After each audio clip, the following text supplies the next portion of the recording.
Hey fam, and welcome back. I am your favorite life and relationship strategist, MarshaunO, and today I really just wanted to come here and have a conversation with you and really just ask you, pose the question to you, how often do you just sit there and have a conversation with your spouse, with your lover, with your partner, with no agenda?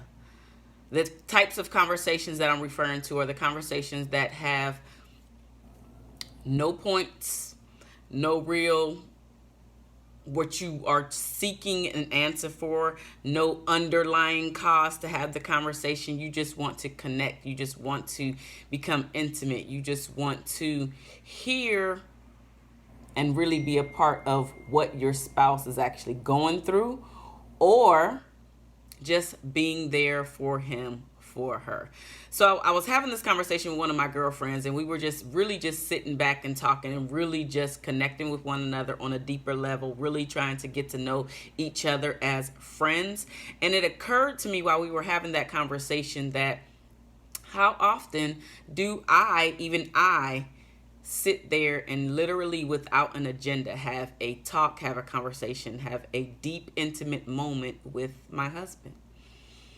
And I have to say that it actually does happen often in my household, but there is still usually an agenda behind it. So the deep, intimate conversation happens. So let me clarify. The deep, intimate conversation happens, but there is most of the time an agenda behind it, because it could be something that we're both watching, that we want to hear what your opinion is about, or how would you handle X.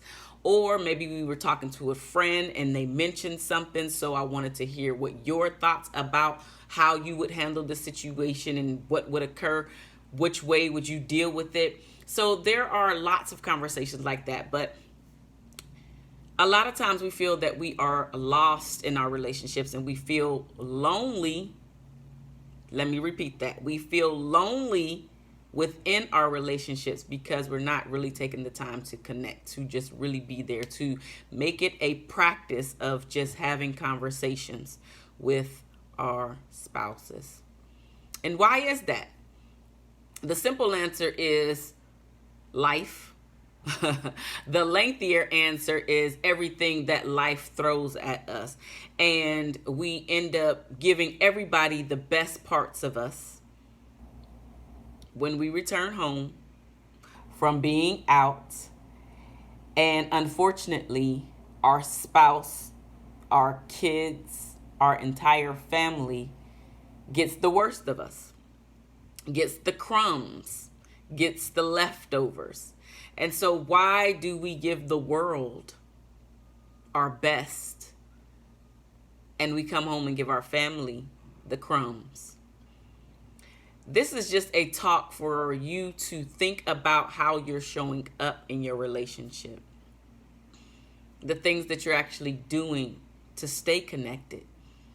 The things that you're doing so you do not feel lonely, so your spouse does not feel lonely while you both are in this relationship. How do you change things around? What are you now going to do differently to just literally have a connecting moment with your spouse, an intimate moment with your spouse, a vulnerable moment with your spouse? Have the conversation, literally with no agenda. Just go and ask a question and let the conversation unfold the way that it is supposed to unfold. Because a lot of times when we have agendas, we don't get to hear the clear thoughts or the full thoughts of what our spouse is trying to say, because a lot of times we cut them off because we have a question. But really, if we just sit back and listen and truly be there, your question will more than likely get answered if you just be quiet and listen. And if it doesn't get answered, because you have listened to what your spouse has said, now's the time for you to continue the conversation by asking a follow-up question. Instead of trying to ask that question where you're interjecting yourself or interrupting your spouse from getting their point of view out to you. in the fullest manner that they can, where they feel complete with that thought. A lot of us do not let our spouses get our thoughts completed.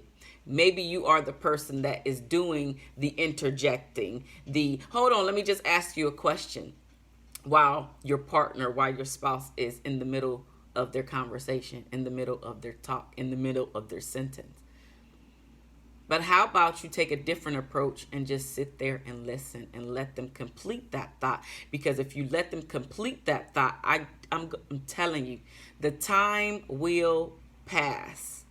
The time will pass because there will be so many follow-up questions and you won't run out of things to say. More than likely what you will be saying to your spouse is, you know what, let's stop here because we're going down this rabbit hole and we're continuously talking about this, and let's end the conversation here.